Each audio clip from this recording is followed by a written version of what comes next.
Hello students, फिर हम लेके आए हैं हमारे नेक्स्ट चैप्टर के 30 इंपॉर्टेंट क्वेश्चंस। चैप्टर का नेम है हमारा breathing and exchange of gases, that means respiratory system वाला चैप्टर है, जिस पर हम बात करेंगे हमारे 30 इंपॉर्टेंट क्वेश्चंस जो आने वाले हैं हमारे आने वाली 4 तारीख को, जिससे आपकी बनेगी रैंक बेहतर। स्टार्ट करते हैं फर्स्ट क्वेश्चन के साथ। विच of the following reactions occur in pulmonary capillary. Pulmonary capillary में होने वाली रिएक्शन की बात करेंगे तो पल्मोनरी कैपिलरी में मतलब यहाँ पर जो हमारे इस तरह से एल्वेलाई होती है, यहाँ से जो हमारे कैपिलरी पास होती है, तो यहाँ पर कौन सी गैसेस यहाँ से यहाँ जा रही है, कौन सी यहाँ से यहाँ, क्या रिएक्शंस होगी इनमें, वही हम डिस्कस करने वाले हैं। CO2 और H2O, यहाँ पर वाटर और CO2 का बाइंडेशन हो रहा है और वाटर CO2 तो यहाँ से लेफ्ट होती है, तो यहाँ पर मतलब ये स्टेप यहाँ पर नहीं होता। क्लियर है।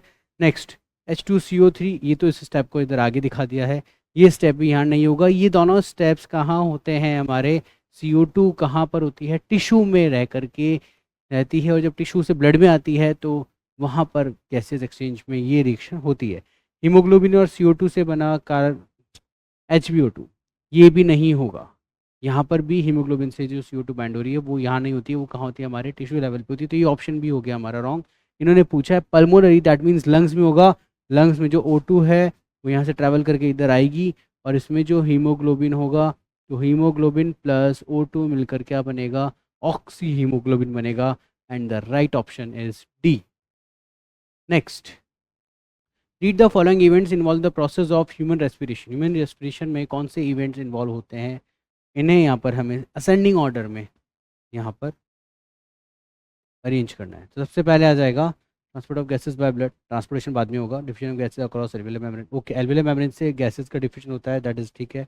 पल्मोनरी वेंटिलेशन, ठीक है। सेल्युलर रेस्पिरेशन, सबसे पहले तो मैंने क्या किया, एयर को अंदर लिया और एयर को बाहर छोड़ा, एयर अंदर लेना ही क्या कहलाता है, पल्मोनरी वेंटिलेशन। तो सबसे पहले आ जाएगा हमारा सी, क्या आ जाएगा यहाँ पर, सी ऑप्शन। इसके बाद हम देखेंगे तो वेंटिलेशन हो गया, तो एल्वियोलाई से हमारे मेम्ब्रेन डिफ्यूज होकर कहाँ जाएगी, ब्लड कैपिलरी में जाएगी, तो जो है ऑप्शन नेक्स्ट बी। बी के बाद अब हम बात करेंगे डिफ्यूजन हो गया, देन ट्रांसपोर्टेशन। यहाँ पर क्या हो रहा है, ब्लड के साथ में हमारे हीमोग्लोबिन से अटैच होकर या फिर प्लाज्मा में डिजोल्व होकर के गैसेज जा रही है, ये है हमारे यहाँ पर ए, सी, बी, ए। इसके बाद में सेल्यूलर रेस्पिरेशन नहीं, डिफ्यूजन टिश्यू लेवल पे फिर से हमारे ब्लड से निकल के गैसेस कहाँ जाएगी, हमारे सेल्स में जाएगी, CBAE, एंड देन फिर बचा है हमारा डी, सेल में जाने के बाद रेस्पिरेशन, तो CBAED, CBAED ऑप्शन हमारा ये रहा। इस क्वेश्चन का सही ऑप्शन है option B. Next, in which of the following group of animal the respiration occur through lungs. केवल लंग्स के थ्रू होने वाला रेस्पिरेशन बात करनी है, केवल लंग्स के थ्रू रेस्पिरेशन किस में होगा, एम्फीबियन, नो, एम्फीबियन में नहीं होता। एम्फीबियन में यहाँ पर बुक लंग्स होते हैं, लंग्स नहीं होते। तो रेप्टाइल्स होता है, बर्ड्स होता है, पर एम्फीबियन नहीं, तो ऑप्शन हमारा रॉन्ग हो गया। Amphibian again no, yes, reptile, birds, mammals, rest. तो इसका आंसर है ऑप्शन सी, फिशीज। फिशीज में गिल्स होते हैं, लंग्स नहीं होते। तो ध्यान रखने तो सीधा सा है कि हमारे कौन से एनिमल्स में कौन सा ऑर्गन रेस्पिरेटरी होता है, तो रेप्टाइल्स, बर्ड्स, मैमल्स के पास में लंग्स होते हैं। The right answer is option C. Next आता है trachea in get divided into left and right primary bronchi at the level of. यहाँ पर जब ट्रैकिया आ रही है हमारे, तो ट्रैकिया यहाँ आने के बाद में क्या करती है, डिवाइड हो जाती है, एक राइट ब्रोंकाई में जाती है, एक लेफ्ट ब्रोंकाई में जाती है। तो जब ये डिवाइड हो रही है तो कौन से थोरेसिक वर्टिब्रा, मतलब हमारे वर्टिब्रा एक तो यहाँ पर होती है नेक में, जिन्हें हम सर्वाइकल वर्टिब्रा बोलते हैं, थोरेसिक कैविटी में होती है जिन्हें हम क्या बोलते हैं, थोरेसिक वर्टिब्रा बोलते हैं। तो थोरेसिक वर्टिब्रा कितनी होती है, नंबर में 12 होती है। उसके बाद एब्डोमेन में होती है बड़ी वर्टिब्रा जिन्हें हम कहते हैं 5 होती है लंबर वर्टिब्रास। तो हमारे थोरेसिक वर्टिब्रा में कौन सी पोजीशन है जिसमें हमारी ट्रैक क्या होती है, डिवाइड होके दो ब्रोंकाई में डिवाइड होती है, that is the 5th thoracic vertebra. याद रखने वाली चीज़ है, सीधी सी लोकेशन है कि ट्रैकिया 2 ब्रोंकाई में डिवाइड होती है एट 5th थोरेसिक वर्टिब्रा। कब होती है ये, 5th थोरेसिक वर्टिब्रा में होती है। थोरेसिक मतलब ध्यान रखना, थोरेसिक कैविटी में प्रेजेंट जो वर्टिब्रा है पीछे, वो वाली। Next, bulk of CO2 released from body tissues into the blood is present as. CO2 जो रिलीज हो रही है बल्क में बॉडी के टिश्यूज से ब्लड में, तो बल्क में कहाँ होती है, सबसे ज़्यादा अमाउंट में कहाँ होती है, ये हमने पढ़ा है कि हमारे 7% प्लाज्मा डिसॉल्व होके जाती है, 23% कार्बन अमीनो हीमोग्लोबिन के ग्रुप में जाती है, हीमोग्लोबिन से अटैच होकर कार्बन अमीनो हीमोग्लोबिन को बना के जाती है। इसके बाद नेक्स्ट हम बात करेंगे जो 70% है वो हमारे बाइकार्बोनेट्स के फॉर्म में जाती है। तो carbon amino haemoglobin in RBC पर बल्क में नहीं है, यहाँ 23% है। यहाँ पर इन्होंने फिगर गलत लिख दिया, 2070 लिख दिया, ये भी गलत है। ठीक है, free CO2 in blood plasma जाती है पर 7% होती है। Bicarbonates in blood plasma and RBC, yes that is the right कि CO2 सबसे ज़्यादा कैसे जाती है, बाइकार्बोनेट के फॉर्म में जाती है। CO2 सबसे ज़्यादा कैसे जाती है, ये आपने रिएक्शन पढ़ी थी। CO2 जब वाटर के साथ में प्लाज्मा में जो वाटर है उससे रिएक्ट कर रहा है तो क्या बनाएगा, H2CO3 बनाएगा। क्या बनाएगा, H2CO3, और उसी में बन गया bicarbonate. Clear. Next, which one of the following is the correct statement for respiration in humans. Humans के लिए सही स्टेटमेंट क्या है ये हमें देखना है। तो workers in grinding and stone breaking industries में suffer from lung fibrosis. Okay, about 90% of CO2 is carried by haemoglobin as carbon. No, बिल्कुल नो। कार्बन अमीनो हीमोग्लोबिन में तो हमने बात की थी केवल 23% जाता है। सिगरेट स्मोकिंग में lead to inflammation of bronchi. No, bronchi में इन्फ्लामेशन नहीं होता। सिगरेट से एल्वेलाई की मेम्ब्रेन यहाँ पर खराब होती है, right. Neural signal from pneumotaxic centre pons region brain can increase the duration of it. No, inspiration की ड्यूरेशन नहीं बढ़ाता, वो हमारे रेस्पिरेटरी रेट को चेंज करता है। That is also wrong. यहाँ पर वर्कर्स जो होते हैं जो ग्राइंडिंग स्टोन ब्रेकिंग इंडस्ट्री में काम करते हैं उनको लंग फैब्रिस होता है, बिकॉज वो छोटे छोटे जो पार्टिकल्स होते हैं स्टोन की कटिंग में जो उड़ते हैं उन पार्टिकल्स को इनहेल करते रहते हैं रेगुलर, और उनकी वजह से उनकी मेम्ब्रेन जो होती हैं वो ख़त्म हो जाती है, हार्ड होकर के ख़त्म हो जाती है, और उसी को बोलते हैं यहाँ पर लंग फाइब्रोसिस। तो इस 6th क्वेश्चन का राइट आंसर है option A. People who have migrated from the plains to an area adjoining Rohtang pass about 6 months back। 6 महीने पहले जो लोग कहाँ गए, प्लेन से एरिया से रोहतांग पास पे रहने गए 6 महीने पहले। 6 महीने बहुत लंबा टाइम होता है, ध्यान रखना। हाँ, तो suffer from altitude sickness with symptom like nausea fatigue. Yes, suffer करेंगे एल्टीट्यूड सिकनेस, सिम्टम होगा नोजिया फैटिक, बट 6 मंथ्स बाद भी होगा क्या, नहीं। 6 महीने में तो लोग एक्लिमेटाइज हो जाते हैं नई लोकेशन के लिए, तो 6 मंथ्स में नहीं होगा। लेकिन जब पहली बार जब प्लेन से आप रोहतांग पास पे जा रहे हैं रहने, तो शुरू में हो सकता है 2 दिन 5 दिन 10 दिन कुछ हफ्ते तक ये प्रॉब्लम रहे, बट 6 हफ्ते तक ये प्रॉब्लम नहीं रहेगी। क्लियर है, तो ये ऑप्शन यहाँ पर होता है wrong. Next, have the usual RBC count but their haemoglobin has very high binding affinity to O2। Yes, यहाँ पर हम कह रहे हैं कि आरबीसी का नंबर सही है, कम मतलब जो यूजुअली रहता है वही है, पर हीमोग्लोबिन ऑक्सीजन बाइंडिंग एफिनिटी बढ़ जाएगी। कैसे बढ़ जाएगी, रोहतांग पास पे तो ऑक्सीजन का जो कंटेंट है वो क्या रहेगा, कम रहेगा, तो बाइंडिंग कैपेसिटी कैसे रहेगी वहाँ पर, कम रहेगी, तो यहाँ पर बढ़ेगी नहीं। Have more RBC and their haemoglobin has to lower binding affinity oxygen. Yes, यहाँ पर जब आरबीसी ऑक्सीजन कम होगी तो बॉडी को लगेगा ऑक्सीजन बाइंड नहीं हो रही, तो नंबर ऑफ आरबीसी वो बढ़ा लेगा, हीमोग्लोबिन बढ़ा लेगा, और ज़्यादा ऑक्सीजन आरबीसी और ऑक्सीजन हीमोग्लोबिन बढ़ने से यहाँ पर ऑक्सीजन ज़्यादा अटैच होगी, ऐसा सोचती है बॉडी और ऐसा करेगी। लेकिन उसके बाद भी क्या होगा, number of oxygen he atmosphere में कम होगी, तो बॉडी में बाइंड भी कम होगी, राइट। ये बिल्कुल सही आंसर है। Are not play physically play games like football, क्यों नहीं, जब 6 मंथ्स बीत चुके हैं, बॉडी क्लेमेटाइज हो चुकी है, तो आराम से खेल सकता है, फिजिकली फिट हो जाएगा बंदा। ये ऑप्शन भी इसका रॉन्ग, तो इस क्वेश्चन नंबर 7 का सही आंसर है ऑप्शन सी। इसके बाद हम चलते हैं next question. Two friends are eating together on a dining table. One of them suddenly start coughing while swallowing some food. This coughing would have been due to improper movement of। हम जब यहाँ पर खाना खा रहे हैं, ठीक है, तो उसकी एक्टिविटी हमारे डाइजेस्टिव सिस्टम की हो रही है, साथ में हम इनहेल कर रहे हैं तो उसकी एक्टिविटी हमारे रेस्पिरेटरी सिस्टम की हो रही है। और हम जानते हैं कि pharynx is a common passage for food and water, right. तो फेरिंग्स जो है वहाँ पर ये हमारा फनल शेप का फेरिंग्स है, जहाँ पर एयर भी आ रही है, जहाँ पर फूड भी आ रहा है, और इसके बाद में ये आगे की तरफ ऐसे खुल जाता है और फूड जो है वो पीछे जाएगा और जो हमारा एयर है वो आगे जाएगी। तो जब फूड पीछे जाएगा एयर आगे जाएगी, तो यहाँ पर हम देखते हैं एक ढक्कन होता है, एक फ्लैप लाइक स्ट्रक्चर होता है जिसे हम बोलते हैं एपिग्लॉटिस।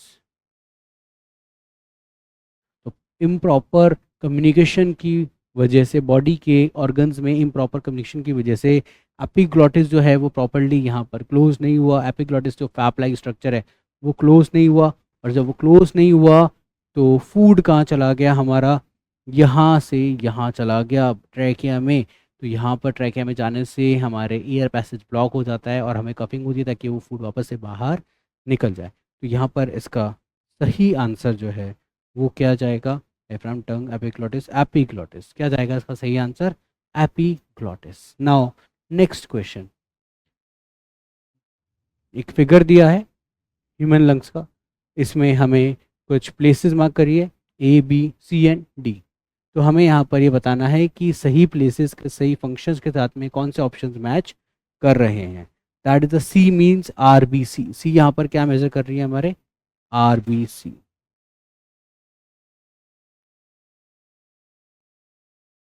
ठीक है, इसको मैं कलर चेंज कर लेता हूँ एक बार।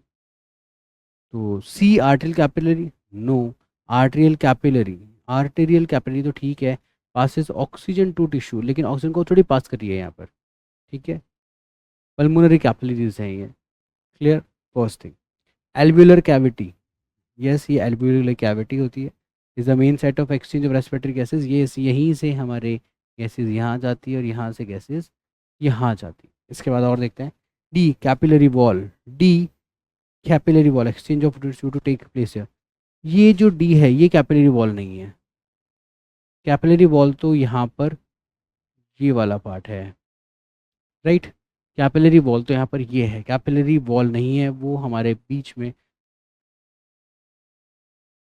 रेड ब्लड सेल्स बी में शो किया गया है, cell transport of CO2 mainly.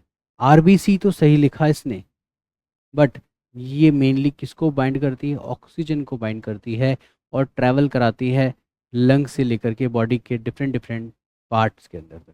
तो यहाँ पर CO2 को नहीं करती, किसको करती है वो हमारे यहाँ पर O2 को करती है। तो राइट आंसर इसका ऑप्शन बी। नेक्स्ट क्वेश्चन की तरफ चलते हैं। A large proportion of oxygen is left unused in the human blood even after its uptake by the body tissues. This oxygen, यहाँ पर ये बोला गया है कि हम जितना भी ऑक्सीजन इनहेल कर रहे हैं उसका एक बड़ा पोर्शन हमारी बॉडी यूज़ नहीं कर रही, सिर्फ वो क्या है हमारे बॉडी टिश्यूज़ में प्रेजेंट है। तो वो ऑक्सीजन किसके लिए है, act as a reservoir during muscular exercise, raises the pH of blood to 75 mm of G, no. It's enough to keep oxyhemoglobin saturated 96, no. Help in releasing more O2 to the epithelial tissue, कभी O2 release होता है क्या, CO2 release होता है, क्या release होता है, CO2, no. यहाँ पर बाइंडिंग की वजह से 96% सैचुरेशन जो है वो इस एक्स्ट्रा ऑक्सीजन की वजह से नहीं है। CO2 के साथ में जो बाइंडिंग है 75 mm नहीं है। इसका आंसर है कि जो हमारी ब्लड में एक्स्ट्रा O2 प्रेजेंट है, जो हम इनटेक या अपटेक नहीं कर रहे ग्लूकोज ब्रेकडाउन में, ये सिर्फ हमारे मसल्स रिलैक्सेशन, मसल्स के मूवमेंट जब होते हैं, जब हम जल्दी जल्दी कॉन्ट्रैक्ट रिलैक्स करते हैं, उस समय जब चाहिए तब उसके लिए हमारे एज अ रिजर्व O2 के रूप में प्रेजेंट होती है। नेक्स्ट आते हैं, asthma may be attributed to, asthma किसकी वजह से होता है, बैक्टीरियल सेल इन्फेक्शन, नो। हमारे अस्थमा में बैक्टीरिया का कोई इन्फेक्शन नहीं है, दैट इज़ एलर्जिक रिएक्शन होती है। ये एलर्जिक रिएक्शन है of the mast cell in lungs, ये हमारे लंग्स में जो मास्ट सेल्स होती हैं, mast cells is highly sensitive to allergens. जैसे ही हमें एटमॉस्फेयर से हम बहुत सारे पॉल्यूटेंट्स को जब इनटेक करते हैं, राइट, हम छोटे छोटे पार्टिकल्स को इनटेक करते हैं, तो वो पार्टिकल्स और पॉल्यूटेंट्स हमारे लंग्स तक पहुंच जाते हैं और लंग्स में जो हमारे मस्ट सेल होती है वो उनको डिटेक्ट करती है और तुरंत क्या करती है, एक्टिव हो जाती है अपने वर्किंग के लिए, ताकि हमें बॉडी को दूसरा हार्म तरीके से कोई हार्म ना हो। तो यहाँ पर हमारे जब एलर्जिक रिएक्शन होती है और उसी से मिलकर हम कहते हैं कि हमारे को क्या हो गया, अस्थमा, क्योंकि जब एलर्जिक रिएक्शंस होती हैं तो उसकी वजह से हमारे यहाँ पर श्रिंकेज जाती है, मेम्ब्रेन क्या होती है, श्रिंक होती है, श्रिंक होती है तो सरफेस एरिया कम हो जाता है, सरफेस एरिया कम हो जाता है तो गैसेज एक्सचेंज कम, तो ऑक्सीजन बॉडी तक कम पहुँच पाती है। तो ये हमारे क्या है, एलर्जिक रिएक्शन है mast cells. Clear. Inflammation of bacteria trachea में इन्फ्लामेशन नहीं होता, accumulation of fluid in the lungs नहीं, ये न्यूमोनिया का सिम्टम है। तो ये दोनों हमारे यहाँ पर ऑप्शंस रॉन्ग है, इसका ऑप्शन है हमारा बी। नेक्स्ट क्वेश्चन पर हम चलते हैं। The partial pressure of oxygen in the alveoli of the lungs is, oxygen का पार्शियल प्रेशर क्या है हमारे यहाँ पर, हम जहाँ बात कर लेते हैं कि ये है हमारे एल्वेलाई। तो PO2 का पार्शियल प्रेशर क्या होता है, PCO2 का पार्शियल प्रेशर क्या होता है, यहाँ से जा रही है कैपिलरीज, यहाँ से क्या जा रही है हमारी कैपिलरीज आ रही है, तो यहाँ पर होता है पार्शियल प्रेशर 45, कितना होता है हमारा, sorry 40, it's 40, and partial pressure of CO2 होता है 45। तो PCO2 का प्रेशर एल्वेलाई में कम होता है, यहाँ ज़्यादा होता है, इसलिए मूव ऑन करती है सीधा सा। इसके बाद हम बात करेंगे PO2 का प्रेशर 109, तो यहाँ से सीधा मूव ऑन करती है। तो हम यहाँ कहेंगे option less than that in the blood, partial pressure of oxygen का ब्लड से कम होता है, no. Less than that of carbon dioxide से कम होता है, no. Equal to that in the blood, अगर इक्वल होता तो फिर डिफ्यूजन ही नहीं होता, इक्वल होता तो यहाँ से यहाँ गैसेज पास नहीं होती, ये भी नहीं।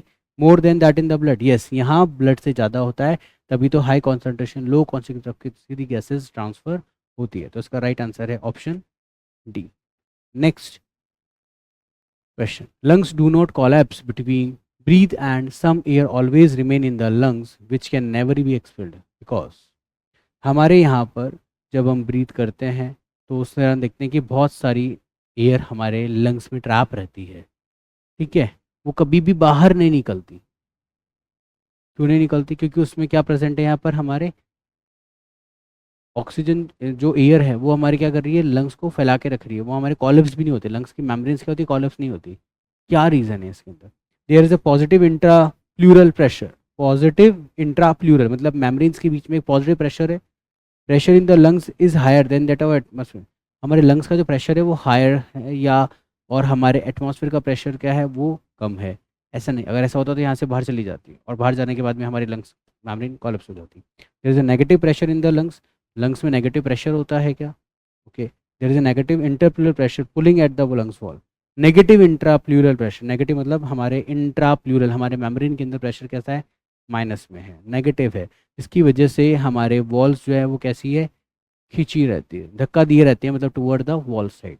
तो इसका सही आंसर है हमारा option D, that is the right answer. Next करते हैं question number 15, lungs are made up of air filled sacs the alveoli, yes सही है, लंग्स में छोटे छोटे एयर फिल्ड सैक्स होते हैं, हम एल्वेलाई होते हैं, they do not collapse even after forceful expiration because, अभी हमने बात की थी वो कभी भी कोलैप्स नहीं होते क्योंकि उनके बीच में क्या होती है, कुछ एयर होती है जो कभी भी बाहर नहीं निकलती। तो कौन सी होती है, इंस्पायरेटरी रिजर्व वॉल्यूम? नहीं, इंस्पायरेटरी रिजर्व वॉल्यूम का मतलब वो है कि हमने नॉर्मल ब्रीदिंग कर रहे हैं, नॉर्मल इनहेल किया, नॉर्मल एक्सहेल किया, तो नॉर्मल एक्सहेल के बाद में, नॉर्मल एक्सहेल के बाद में भी मैं यहाँ पर क्या है, जोर से इनहेल कर सकता हूँ, तो ये इंस्पायरेटरी रिजर्व वॉल्यूम है, मतलब ऐसा वॉल्यूम जो हमारी बॉडी में रिजर्व रहता है, मैं चाहूँ तो उसको जोर से फोर्सफुल इंस्पायर करके हम इनटेक कर सकते हैं, उसकी वजह से no. Tidal volume, tidal volume का मतलब एक नॉर्मल इंस्पिरेशन और एक्सहेलेशन, नॉर्मली मैंने क्या किया, इनहेल किया, नॉर्मली मैं क्या कर रहा हूँ, एक्सहेल कर रहा हूँ, इसकी वजह से नहीं, इसकी वजह से भी हमारे यहाँ पर लंग्स जो हैं वो यहाँ पर कोलैप्स नहीं होते, ऐसा रीज़न नहीं है। एक्सपायरेटरी रिजर्व वॉल्यूम, एक्सपायरेटरी का मतलब है कि मैंने एक नॉर्मल सांस छोड़ी, एक्सहेल, नॉर्मल इनहेल, नॉर्मल सांस छोड़ी, एक्सहेल, उसके बाद में जोरदार तरीके से मैं फोर्सफुली एक्सपिरेशन कर सकता हूँ, लाइक राइट। क्या मैंने ऐसा किया तो मेरी कॉलैप्स हो गई क्या वॉल्स? नहीं हुई, ऐसा करने पे भी मेरे वॉल्स कॉलैप्स नहीं हुई। तो एक्सपायरेटरी रिजर्व वॉल्यूम वो होती है जो आफ्टर फोर्सफुल एक्सपिरेशन, जो एक नॉर्मल एक्सप्रेशन के बाद में हम आफ्टर फोर्सफुल एक्सप्रेशन में वॉल्यूम को बाहर निकाल सकते हैं, वो होती है एक्सपायरेटरी रिजर्व्ड वॉल्यूम, ये भी नहीं। पर ऐसा वॉल्यूम हमारी बॉडी में होता है जो कितना भी मैं फोर्सफुल एक्सप्रेशन कर लूँ वो बॉडी से बाहर, लंग्स के बाहर वो एयर बाहर नहीं आएगी, that is a residual volume. क्या कहलाएगा वो हमारा? रेजिडियल वॉल्यूम कहलाएगा। तो रेजिडियल वॉल्यूम है जिसकी वजह से फोर्सफुल एक्सप्रेशन के बाद में भी हमारे लंग्स कोलैप्स नहीं होते। क्लियर है मेरी बात? नेक्स्ट, अब हम चलते हैं क्वेश्चन नंबर 15 पे। यहाँ पर हमें एक डायग्राम दिया है, ABCD ऑप्शंस दिए हैं और करेक्ट आइडेंटिफाई करना है विद द फंक्शंस। तो D is the lower end of lungs, D तो हमारा डायफ्राम है, तो ये तो ख़त्म, लंग्स का एंड नहीं है, ये डी तो हमारा डायफ्राम है, ठीक है। नेक्स्ट, ए ट्रैकिया, यस ए ट्रैकिया है, good. Long tube supported by complete cartilaginous rings for conducting inspired air, yes ये हमारी एक लंबी ट्यूब है, बट कंप्लीट कार्टिलेजिनस रिंग नहीं होती है, जो हमारी ट्रैकिया होती है इस पर कार्टिलेजिनस रिंग ऐसी होती है, सी शेप, जैसे ये हमारे एक ट्रैकिया है, तो इस ट्रैकिया में हम कहेंगे इस तरह से होती है, मतलब पीछे से खुली और इधर से पूरी पैक, राइट। तो कंप्लीट कार्टिलेजस रिंग होती कैसी होती है, सी शेप कार्टिलेजिनस रिंग होती है। तो ये ऑप्शन भी हो गया हमारा wrong. Next B, pleural membrane surround ribs on both side. Ribs के, प्लूरल मेम्ब्रेन रिब्स के बाहर, नो, प्लूरल मेम्ब्रेन रिब्स के वहां बाहर नहीं होगी, रिब्स के अंदर की तरफ। C, alveoli thin walled vascular bag like structure for exchange of gases, yes बिल्कुल राइट। ये सी हमारा क्या है, एल्वेलाई है। एल्वेलाई क्या कर रहा है यहाँ पर हमारे, ये एल्वेलाई जो है ये हमारे बैलून लाइक स्ट्रक्चर होता है इस तरह का, इससे ही हमारी गैसेस एक्सचेंज होती है। यहाँ क्या पास होती है हमारे ब्लड कैपिलरीज। तो इसका सही आंसर है ऑप्शन। क्लियर है मेरी बात, समझ आ गई? तो हमने कर लिया क्वेश्चन 15। नेक्स्ट क्वेश्चन पे चलते हैं। तो यहाँ पर हम बात करते हैं क्वेश्चन नंबर 16 की। Approximately 70% of carbon dioxide absorb by the blood will be transported to the lungs. तो यहाँ पर हम कहते हैं 70% कार्बन डाइऑक्साइड एब्जॉर्ब हो रही है ब्लड में, तो वो लंग्स के थ्रू ट्रांसफर हो रही है, पर किस फॉर्म में होगी, यहाँ पर ये बात करनी है। तो याद करो जब हम पढ़ते थे तो यहाँ पर ये था 7% CO2 डिजॉल्व होगी, नेक्स्ट 23% CO2 बाइंड करेगा हीमोग्लोबिन के साथ, कार्बन अमाइनो हीमोग्लोबिन बनाएगा। देन 70% जो होता है वो प्लाज्मा में एज अ बाइकार्बोनेट्स के फॉर्म में प्रेजेंट होता है और फिर वो ब्लड में ट्रांसपोर्ट होता है। तो इस क्वेश्चन का सही ऑप्शन है as a bicarbonate ions. Okay, अब चलते हैं हम नेक्स्ट क्वेश्चन पे। When you hold your breath, which of the following gas changes in blood would first lead to the urge to breathe? मतलब हमारे ब्लड में ऐसा क्या चेंज आता है जिसकी वजह से हमें सांस लेने की अर्ज होती है, राइट? हमने क्या किया, सांस को रोका, ये किया। सांस रोकने पे हमने क्या किया, यहाँ पर देखा गैसेज एक्सचेंज हो रही है टिश्यूज में और सेल्स में। तो जब गैसेज एक्सचेंज हो रही है तो किसकी वजह से यहाँ पर हमें दोबारा इनहेल करने के लिए अर्ज आता है? तो यहाँ पर हम बात करते हैं rising CO2 concentration, falling CO2 concentration, rising CO2 and falling O2 concentration, falling O2 concentration. When you hold your breathe, जब हमने ब्रीथ होल्ड किया, विच of the following gas changes in blood, blood में गैसेज में क्या changes हुआ जिसकी वजह से मैं हमें क्या किया, ब्रीथ करने में हमें यहाँ पर अर्ज फील हुआ? तो rising CO2 concentration and falling O2 concentration. यहाँ पर हमारे ब्लड वेसल्स हैं, यहाँ पर हमारे सेल्स हैं, आता है जाता है, क्या आएगा यहाँ से, CO2, यहाँ से यहाँ क्या जाता है, O2। जब O2 चला गया, ठीक है, और CO2 कॉन्सेंट्रेशन बढ़ेगा, तो CO2 का जब कॉन्सेंट्रेशन बढ़ेगा तो क्या होगा, यहाँ पर हमें अर्ज भी होगा, ब्रीथ करने की हमें यहाँ पर अर्ज क्रिएट होगा। तो इसका सही आंसर क्या है हमारा, rising CO2 and falling O2 concentration in the blood. Clear है मेरी बात? आगे चलते हैं नेक्स्ट क्वेश्चन की तरफ। The maximum volume of air a person can breathe in after a forced expiration is known as. मैंने क्या किया, फोर्स्ड एक्सपिरेशन मतलब जोर से सांस को बाहर निकाला, जोर से एक्सेल किया। तो जब मैं जोर से एक्सेल करूंगा उसके बाद में कितनी सांस ले सकता हूं, जरा इससे समझते हैं। मैं एक डायग्राम बनाता हूं यहाँ पर, ये है हमारे लंग्स, राइट? इसको मैं यहाँ पर डिवाइड कर दूँ, ये है रेसिडुअल वॉल्यूम, सबसे नीचे जो कभी भी बाहर नहीं निकलता। क्या होता है, ये रेसिडुअल वॉल्यूम जो हमेशा हमारे लंग्स में प्रेजेंट होगा, चाहे हम फोर्सफुली एक्सप्रेशन कर ले तो भी ये प्रेजेंट होता है। इसके बाद आता है यहाँ पर expired reserved, expiratory reserved volume, expiratory reserved volume जो हमें जोर से एक्सेल करने में बाहर निकलता है। एक आता है टाइडल वॉल्यूम, जो हम नॉर्मली ब्रीथ करते हैं ना ऑन रेस्ट कंडीशन पे, इनहेल एक्सेल, उसमें जो वॉल्यूम ऑफ एयर 500 ml जो बाहर निकलती है और अंदर आती है उसे हम टाइडल वॉल्यूम बोलते हैं। एक आता है इंस्पायरेटरी रिजर्व्ड वॉल्यूम, जो टाइडल वॉल्यूम के अलावा मैंने जोर से इनहेल करके extra amount of air over the tidal volume use की, वो क्या हो गई हमारी इंस्पायरेटरी रिजर्व्ड वॉल्यूम। तो मैंने क्वेश्चन में क्या पढ़ा कि फोर्सली एक्सप्रेशन किया, फोर्सली एक्सप्रेशन करूंगा तो ये ERV तक खाली, लंग्स हमारे ERV तक खाली। इसके बाद क्या बोला, the maximum volume of air a person can breathe, तो मैं कितना अमाउंट ऑफ एयर मैक्सिमम ले सकता हूँ यहाँ पर, ER भी ले सकता हूँ, TV भी ले सकता हूँ, IR भी ले सकता हूँ, क्योंकि मैं जब वापस से जोर से खाली करूँगा तो पहले तो ER भी भरूंगा, फिर टाइडल वॉल्यूम भरूंगा, फिर IR भी भरूंगा, यही होगा। तो यहाँ पर इन तीनों को मिलाकर हम क्या बोलते हैं, वाइटल कैपेसिटी, क्या बोलते हैं इसे हम यहाँ पर मिलाकर, वाइटल कैपेसिटी। आगे मेरी बात समझ में? तो यहाँ पर इसका आंसर क्या आ गया, वाइटल कैपेसिटी। नेक्स्ट क्वेश्चन पे हम चलते हैं। यहाँ पर हमें मैचअप करना है, करेक्ट ऑप्शंस को मैच करने हैं, क्लियर। तो यहाँ पर हमें कुछ इधर ऑप्शंस दिए, उधर ऑप्शन को मैच करते हैं। न्यूमेटॉक्सिक सेंटर हमारा पॉन्स रीजन में होता है। न्यूमेटॉक्सिक सेंटर वो होता है जो हमारे ब्रीदिंग रेट को कंट्रोल करता है, रेगुलेट करता है। O2 डिसोसिएशन कर्व किस पे डिपेंड करता है, हीमोग्लोबिन और ऑक्सीजन के बाइंडिंग एफिनिटी पे डिपेंड करता है। तो इसका आंसर आ गया हमारा haemoglobin. Carbonic anhydrase, carbonic anhydrase वो रिएक्शन में यूज आता है एंजाइम जो CO2 और वाटर के बाइंडअप से क्या बनता है, बाइकार्बोनेट्स बनाता है, वहां पर ये यूज आता है। तो RBC पर ये प्रेजेंट होगा कार्बोनिक एनहाइड्रेस, क्लियर है।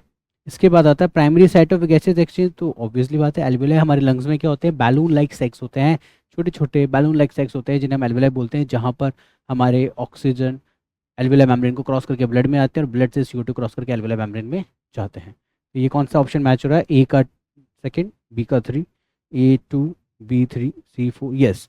इस क्वेश्चन का राइट आंसर है ऑप्शन B। नेक्स्ट क्वेश्चन पे आते हैं। Match that one given column 1 and column 2 and correct option हमें देख रहे हैं यहाँ पर। ओके, यहाँ पर भी मैचअप्स हैं।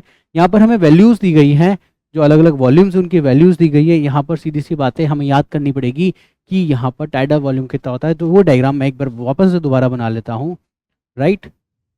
ये क्या है, residual volume, expiratory reserved volume, ये tidal volume, inspiratory reserved volume. RV, ERV, TV और ये, तो TV होती है हमारी अराउंड 500 ml। कितनी होती है, टाइडल वॉल्यूम हमारा 500 ml। तो इसे हम मैच करते हैं। सबसे पहले टाइडल वॉल्यूम है हमारा 500 ml, क्लियर है। इसके बाद अब मैं बात करता हूँ inspiratory reserved volume. Inspiratory reserved volume होता है हमारा अराउंड 250 से 300 ml। इंस्पायरेटरी रिजर्व वॉल्यूम कितना होता है, 2500 से 3000 ml तक हो सकता है। तो ये आ गया इंस्पायरेटरी वॉल्यूम 2 का 1, क्लियर है मेरी बात। इसके बाद हम बात करते हैं expiratory reserved volume. Expiratory reserved volume कितना होता है, ये होता है हमारा 1000 टू 1100 ml तक हो सकता है, और ये होता है 1000 टू 1200 ml तक हो सकता है। तो रेजिडुअल वॉल्यूम आ गया यहाँ पे। अब ऑप्शन देख लेते हैं, A का 3, A का 3, 3, 3 यहाँ भी आ गया, B का 1, B का 1, B का 1 यहाँ, यस, C का 4 और D का 2, यस। तो इस ऑप्शन का राइट आंसर है हमारा ऑप्शन B। नेक्स्ट क्वेश्चन पे हम चलते हैं। Which of the following is an occupationally respiratory disorder. Respiratory disorder किस वजह से, ऑक्यूपेशन की वजह से आ रहा है, किसकी वजह से आ रहा है, ऑक्यूपेशन की वजह से। तो यहाँ पर हम बात करेंगे कौन कौन सी डिजीज है। एंथ्रेसिस यहाँ बैक्टीरिया से होती है, बोटुलिज्म भी हमारे यहाँ पर बैक्टीरिया से होता है, क्लियर। तो ये हमारे ऑक्यूपेशन से नहीं हो रही, किससे हो रही है, बैक्टीरियल इन्फेक्शन से होता है। नेक्स्ट हम बात करते हैं सिलिकोसिस और एम्फाइसीमा। सिलिकोसिस, जो पर्सन्स सिलिका फैक्ट्रीज के अंदर वर्क करते हैं, सिलिका के पार्टिकल्स वो रेगुलर इनहेल करते हैं, उनके अंदर डिजीज होती है, वो होती है silicosis, right. And emphysema, emphysema हमारे स्मोकिंग पार्टिकल्स की वजह से यहाँ पर होती है। तो इसका सही आंसर है सिलिकोसिस, बिकॉज ने क्या पूछा है, ऑक्यूपेशनल, मतलब आपके काम धंधे की वजह से जो आपको डिजीज हो रही है वो कौन सी है। नेक्स्ट क्वेश्चन पे अब हम चलते हैं। Tidal volume and expiratory reserved volume of an athlete is 500 ml and 1000 ml। तो यहाँ पर हम बात करेंगे what will be his expiratory capacity. यहाँ पर वही 1000 क्या आ गया हमारा expiratory reserved volume, tidal volume कितना आ गया 500।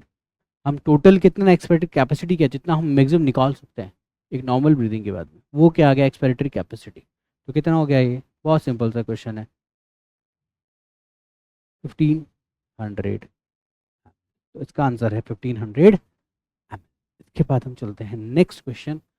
असर्शन रीजन है, a person goes to high altitude and experiences altitude sickness. With symptom like breathing difficulty and heart palpitations.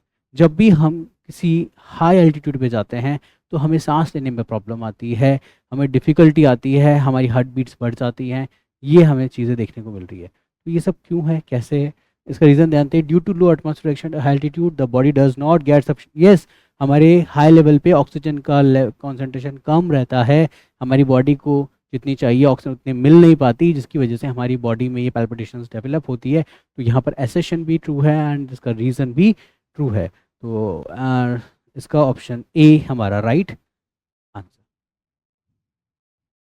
Question number 24, which of the following types of epithelium is present in the bronchioles and fallopian tube. कौन सी epithelium है जो bronchioles और fallopian tube में present होती है। Bronchioles यहाँ, fallopian tube हमारे females के रिप्रोडक्टिव सिस्टम में होती है। तो ब्रोंक्यूल्स का काम ये है, ब्रोंक्यूल्स क्या है यहाँ पे, ब्रोंक्यूल्स में जब हम इनहेल करते हैं डस्ट पार्टिकल्स आते हैं, हमारे पॉल्यूटेंट्स आते हैं, उनको वापस से बाहर निकालने के लिए क्या होता है, सीलिया, तो सीलिएटेड स्ट्रक्चर होता है जिसकी हेल्प से ये बाहर निकाले जाते हैं। तो simple squamous no, simple columnar no, ciliated epithelium ये सीलिया कंटेनिंग एपिथेलियम टिश्यूज होंगे जो यहाँ पर हमारे वर्क करेंगे। Next, identify the wrong statement. Okay, हमें क्या आइडेंटिफाई करना है, wrong statement. Transport of oxygen के रेफरेंस में लो PCO2 इन एल्वियोलाई। ओके, पहले तो मैं एल्वियोलाई फॉर्म करता हूँ, ठीक है, ये यहाँ पर मैंने फॉर्म कर ली capillary. Low PCO2 low form the formation of oxyhaemoglobin. CO2 से ऑक्सीमोग्लोबिन का कोई लेना देना नहीं है, या है, देखते हैं आगे। Binding of oxygen with haemoglobin is mainly related to partial pressure of oxygen. Binding of oxygen with haemoglobin, yes. PO2 की बात करेंगे, PO2 यहाँ पर ज़्यादा होगा, यहाँ पर PO2 कम होगा, तो वहाँ से यहाँ आएगा और वो बाइंड करेगा। Partial pressure of CO2 can interfere with O2 binding with haemoglobin. Yes, CO2 का पार्शियल प्रेशर है, यहाँ पर भी क्या होगा, CO2 का पार्शियल प्रेशर होगा, यहाँ पर CO2 हाई है, यहाँ लो है, तो CO2 यहाँ से यहाँ जाएगी, तो यहाँ पर CO2 का अमाउंट कम होगा। क्यों कम होगा, क्योंकि RBCs यहाँ फ्री होगी, हीमोग्लोबिन फ्री होगा और ऑक्सीजन वापस आके हीमोग्लोबिन से अटैच हो जाएगा, तो इंटरफेयर करेगा ही करेगा। Higher H+ concentration in alveoli favour the formation of ऑक्सीब्लू। H+ कंट्रेशन कैसे आ गई यहाँ पर, H+ कॉन्सेंट्रेशन का यहाँ पर कोई रोल नहीं है, क्लियर। तो इस क्वेश्चन को पॉइंट को भी देख लेते हैं। लो PCO2 यहाँ, हाई PCO2 यहाँ। जब लो PCO2 होगा तो O2 ज़्यादा है, और O2 ज़्यादा है तो यहाँ पर यहाँ से एल्वेलाई से ब्लड कैपिलरी में ट्रांसफ़र होगा ऑक्सीजन, और ऑक्सीहीमोग्लोबिन यहाँ पे फॉर्म होगा। तो हायर कॉन्सेंट्रेशन इसका राइट आंसर आएगा, क्योंकि हमें इसने क्या पूछा, रॉन्ग स्टेटमेंट। और हायर कॉन्सेंट्रेशन जो है किसकी, यहाँ पर हाइड्रोजन आयंस की। हाइड्रोजन आयन से यहाँ पर कोई लेना देना नहीं है ऑक्सीहीमोग्लोबिन के फॉर्मेशन के लिए, ऑक्सीजन के ट्रांसपोर्ट के लिए। ओके, चलो नेक्स्ट क्वेश्चन पे आते हैं। Select the correct events that occur during inspiration. हमें इंस्पायरेशन पे क्या क्या इवेंट होते हैं हमें ये पता करना चाहिए। कॉन्ट्रैक्शन और डायफ्राम, यस, हमारा जो डायफ्राम है वो ऐसे डोम शेप होता है, और जब वो ऐसे होता है कॉन्ट्रैक्ट होता है तो अंदर का स्पेस बढ़ता है और हमारे लंग्स थोड़ी सी कैविटी थोड़ी सी अपवर्ड मूव करती है। Contraction of external intercostal muscles, yes, हमारे एक्सटर्नल इंटरकोस्टल मसल्स जब कॉन्ट्रैक्ट होती है तो वो भी फैलती है, वॉल्यूम बढ़ाती है, राइट, और हमारे चेस्ट कैविटी को आउटवर्ड बाहर की तरफ फैलने में हेल्प करती है। पल्मोनरी वॉल्यूम डिक्रीज, वॉल्यूम मतलब अंदर का एरिया की मैं बात करूं, लंग्स के अंदर का जो एरिया है वो डिक्रीज होगा नहीं। जब हमारे डायफ्राम यूँ जा रहा है, यूँ इंटरकोस्टम से फैल रही है, तो वॉल्यूम तो क्या होगा, इंक्रीज। तो ये तो गलत हो गया, ये क्या हो गया, गलत। प्रेशर की बात करें, प्रेशर इंक्रीज होगा, जब वॉल्यूम बढ़ गया तो अमाउंट ऑफ एयर कंपैरेटिवली पहले से कम मेजर की जाएगी, और यहाँ प्रेशर क्या होगा, कम होगा, ना कि ज़्यादा। तो ये भी हमारा गलत। तो आंसर ए और बी हमारे करेक्ट इवेंट है ड्यूरिंग इंस्पिरेशन। ए और बी ऑप्शन कंटेनिंग, ऑप्शन है हमारा बी, जिसमें ए और बी स्टेटमेंट हमारे करेक्ट दिए गए हैं। The partial pressure in mm of oxygen and carbon dioxide at alveoli, the site of diffusion are. Okay.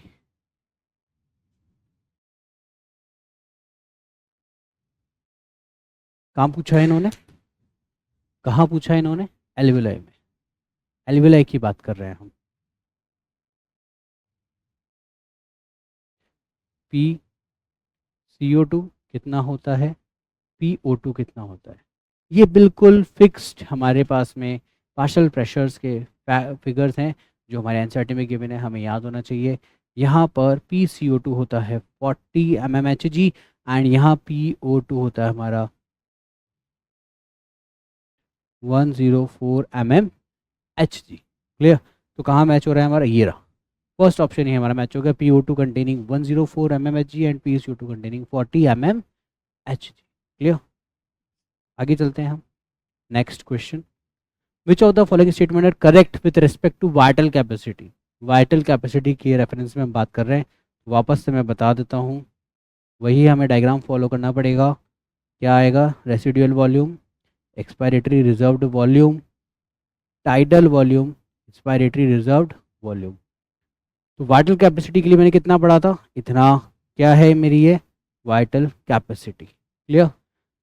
It include ERV, TB, IRV, ERV, TB, IRV, yes true. Clear. Total volume of air a person can inspire after normal expiration. Normal expiration मतलब यहाँ तक expiration, तो ये तो है हमारे lungs में, इसके बाद में इंस्पायर करूंगा तो वाइटल कैपेसिटी क्या, नो।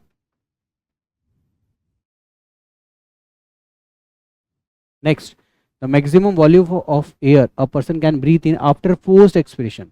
यहाँ तक है, फोर्सफुली एक्सपिरेशन किया तो ये भी बाहर आ गई, तो हमें अभी बॉडी में 3 तरह के वॉल्यूम्स कम हो गए हैं एयर के। और अगर इसके बाद मैक्सिमम वॉल्यूम अगर एयर इनहेल करूंगा तो ये तीनों इनहेल कर सकता हूँ, तो वाटर कैपेसिटी कहलाएगी क्या, यस कहलाएगी। तो ये भी क्या हो गया हमारा, true. It includes ERV, RV and IRV, ERV, RV and IRV। No, tidal volume कहाँ गया, टाइडल वॉल्यूम अगर काउंट हो जाएगा तो टोटल लंग कैपेसिटी हो जाएगी। क्लियर। तो ये क्या हो गया हमारा, इसकी वजह से false. The maximum volume of air a person can breathe out after a forced inspiration, मतलब मैंने टाइडल वॉल्यूम नॉर्मल ब्रीथिंग के अलावा भी क्या लिया, जोर से इनहेल कर लिया, तो मेरे अंदर ये भी आ गई है ना। अब इसके अंदर क्या पूछा है, maximum volume of air a person can breathe out, बाहर निकालना है। मैक्सिमम कितना निकाल सकता है, ये निकाल सकता है, ये भी निकाल सकता है, और जोर से करेगा तो ये भी निकाल सकता है। तो टोटल क्या हो गया, वाइटल कैपेसिटी। तो ये भी क्या हो गया हमारा, ट्रू। तो इसमें A, C and E are the correct, yes correct ही पूछा है, ACE, ये रहा ACE। क्लियर, ये हमारा right answer. Next question, identify the region of human brain which has pneumotaxic centre that alter respiratory rate by reducing the duration of inspiration. हमारे inspiration जो है उसकी रेट, उसके टाइम को कम और ज़्यादा करके हमारा न्यूमेटॉक्सिक सेंटर जो होता है पॉन्स में, ये क्या करता है, ब्रीदिंग रेट को कम ज़्यादा कर सकता है। तो ये कहाँ होता है हमारा, कहाँ पर होगा, ये हमारे पॉन्स में होगा। क्लियर। इसके बाद अब हम आगे चलते हैं। Which of the following is not the function and conducting part of respiratory system. Conducting part की बात करें तो ये ट्रैकिया, ट्रैकिया से आ गई ब्रोंकाई, ब्रोंकाई से फर्दर इनकी ब्रांचेस, ठीक है, सेकेंडरी ब्रोंकाई, सेकेंडरी ब्रोंकाई की further branches, tertiary bronchi, tertiary bronchi की फर्दर ब्रांचेस, ब्रोंक्यूल्स। तो यहाँ तक की बात कर रहे हैं हम, कहाँ तक, टिल